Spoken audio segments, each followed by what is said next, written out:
Hey y'all, David Szafranski here, your host of Financial Revelations. Looking into the camera, I see my shirt is kind of bleeding into the background, so it might be hard to see where I stop and the sign begins, but I apologize for that.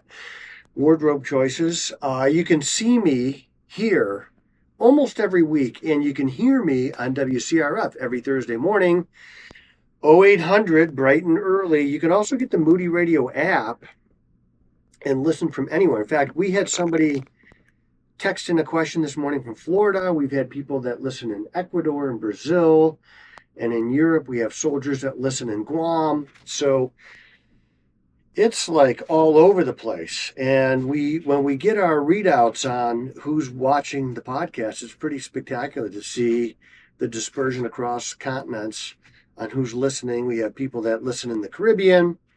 My friend Fred. Hey, Fred, how's it going?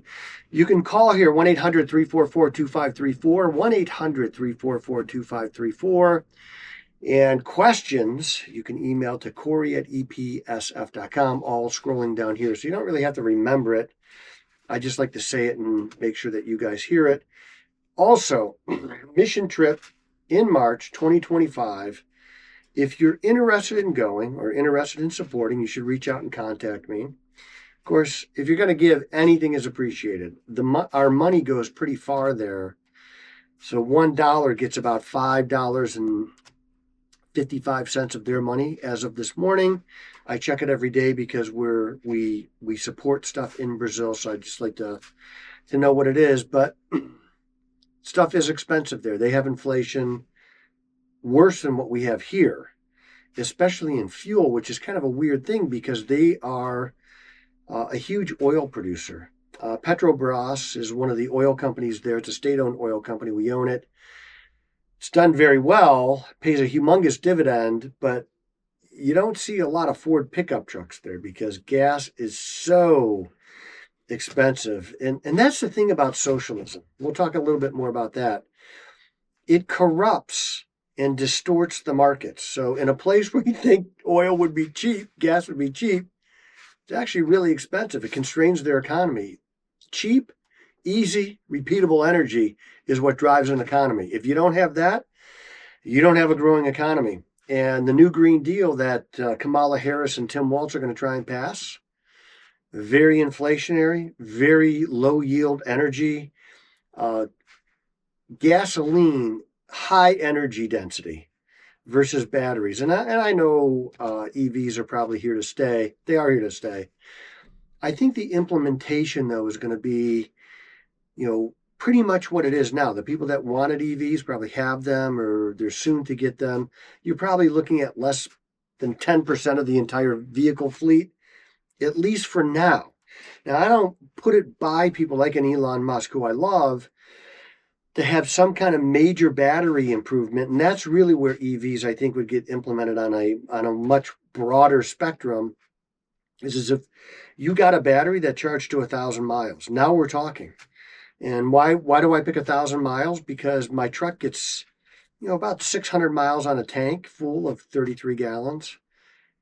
I can fill it up in 15 minutes or less.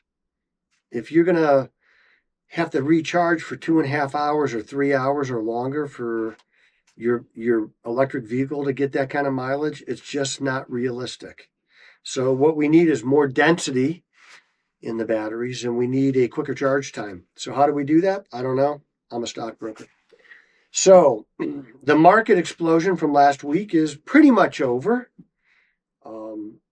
If you sold out of your positions in that big drop, if you got scared and you ran, well, you were wrong, and I told you that. Remember, I had a chance to use my money management skills and buy into a weak market. But if you bought some stuff that got beat up and was really good, well, you were right.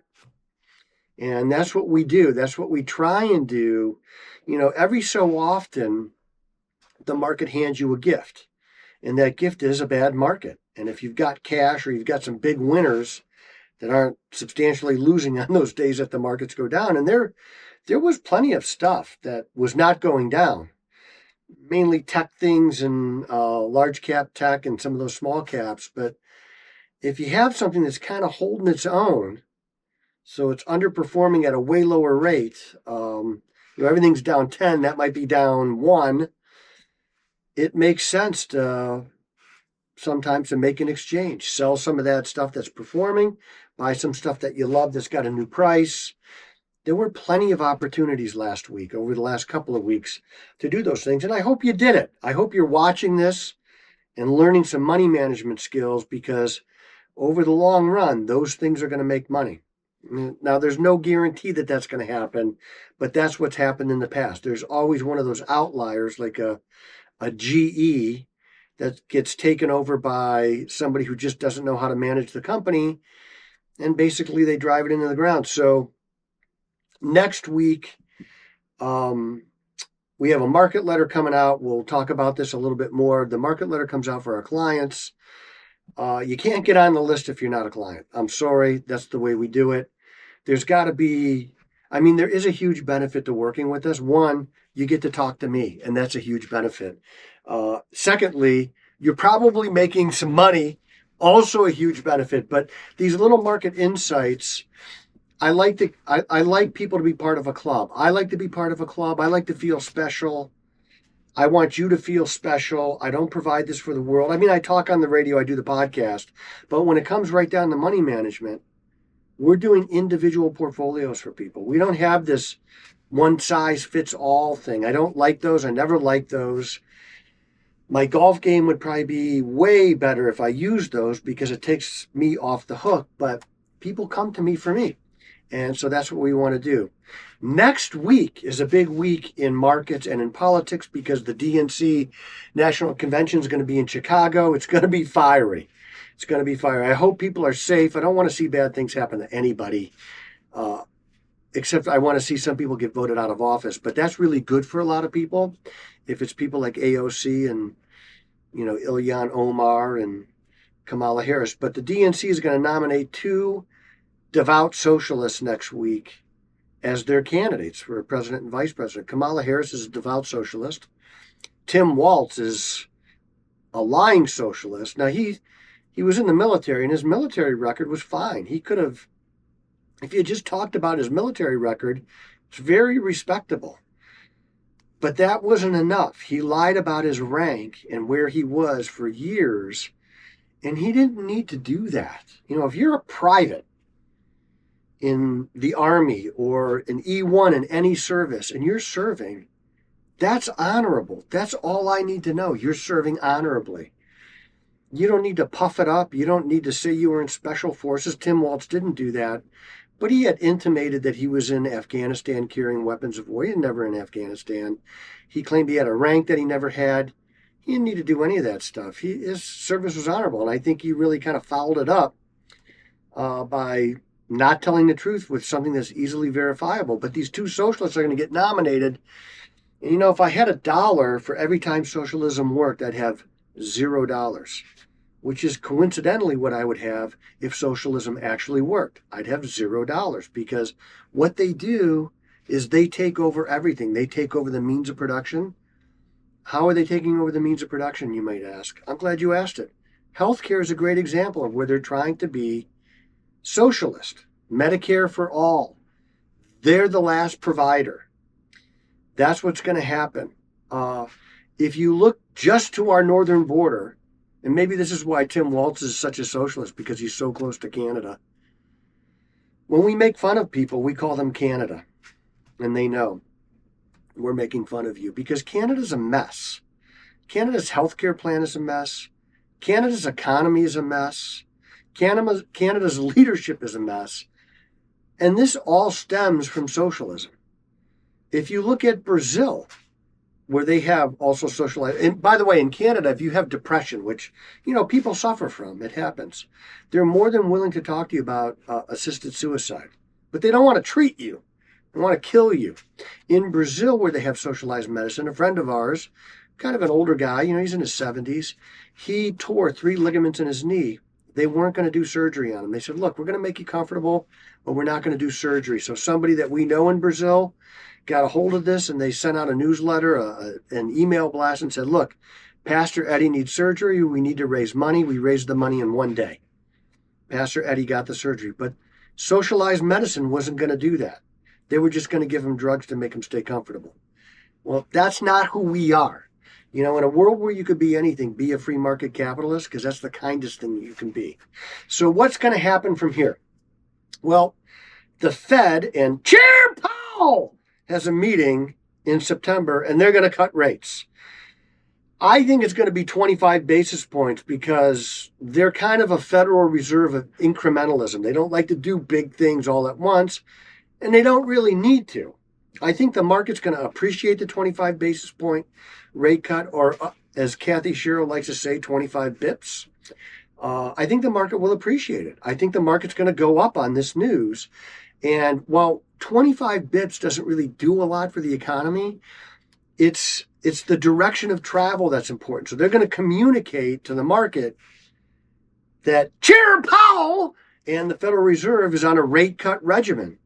And that's going to be very popular with the market. I think unemployment's going to get worse. I think it's going to get worse by about 0.5%. I think unemployment's going to go to somewhere around 4.8% before it peaks out. Maybe even 5, but I'm giving it 4.8. And I've always said that the Federal Reserve would not cut rates until unemployment was at least at 4.5%. And there's a really good chance we're going to be there in September. The job market definitely slowing down quite substantially. So you're going to see unemployment rising, and while the growth rate in inflation is coming down, I heard somebody say this the other day. How could you explain the way inflation has worked? Okay. Well, let's say 3 years ago, you weighed 200 pounds. And in 2021, you put on 10 pounds. Okay, so now you weigh 210. And in 2022, you put on 13 pounds. So now you weigh 223. And in 2023, you put on 7 pounds. And now you weigh 230 pounds. That's 2024. And they've cut inflation down to 3% growth rate. So now you weigh, 236 pounds. It hasn't gone down. Your weight hasn't come down. Inflation hasn't come down. It's just growing at a slower pace. That's what's happening with inflation. It's never going to come down. Those prices at the grocery store, you're not going to fix those. But we have a cure for it, and I'm going to share it with you. So unemployment's going up. The Fed will continue cuts at 25 bips until maybe after the election, where you may get a 50 basis point move. The Fed doesn't really want to be in the market right now. They don't want to be seen as political. They shouldn't be political. And it always makes me mad when any president talks directly to the Federal Reserve, because we don't do those things. These two things shall not mix. And so if Donald J. Trump talks about politicizing the Federal Reserve, I'm dead set against it. I don't want to do that. The Federal Reserve has to stay independent. And I don't care if they like the nominee or not. They have to do what's best for the economy, not what's best for their vote. I don't care what their vote is. Actually, the Federal Reserve people shouldn't even vote. Most people in the military, like high-ranking generals, they don't vote. Why? They love America, obviously they're serving, but they don't want to look political. So what happens? What happens next? The market goes up. I think the market is going up. And I think no matter what they do with this Kamala Harris, Tim Walz ticket, no matter how much the press puts lipstick on a pig, Trump's getting elected. Why do I think this? Because the Democrats are preparing for Trump to get elected. They have internal polling. They know what it really says. And everything that you see from the Democratic establishment is they're speeding things up because they don't think they're going to be in office. They're speeding up the case against Google because they don't think they're going to be in office. They're speeding up things in the trade areas because they don't think that they're going to be in office. So the DOJ is speeding up these cases, and they don't think they're going to be there. And I don't think they're going to be there. That's what I think is going to happen in November. And I think the market is going to be generally accepting of a Donald Trump administration. It is way more business friendly. And so what you do with inflation now, because we don't want deflation, is you have to expand the economy and get incomes up double, triple the rate of inflation. So if inflation's at 2, I need to see incomes growing at 6%. And what does that mean? We have a 4% more money in your pocket every year. And you got to do that until you've outpaced the inflation growth that the Biden-Harris administration caused. And they did cause it. I mean, there's no doubt about it. Kamala Harris said the other day, on day one, she's going to work on lowering prices. Ding dong, you're in power right now. It is day one. Start right now. Don't start in January. We're going to have 2.5%, 2.7% inflation growth over every month up until then. So today's day one. Why aren't you doing it now? You've been in power for 3.5, almost 4 years. Why didn't you do it then? If I were Donald Trump, I would have a debate with the Kamala Harris that we know, which is I would just play a sound clip from her and I would debate it. Put it up on a big screen, make her look life-size. That's who I would debate, because that's the real Kamala Harris. The one that you're about to get now is Hollywood. It's not real. I am David Szafranski, a real American, a true red-blooded patriot, and the voice you can trust.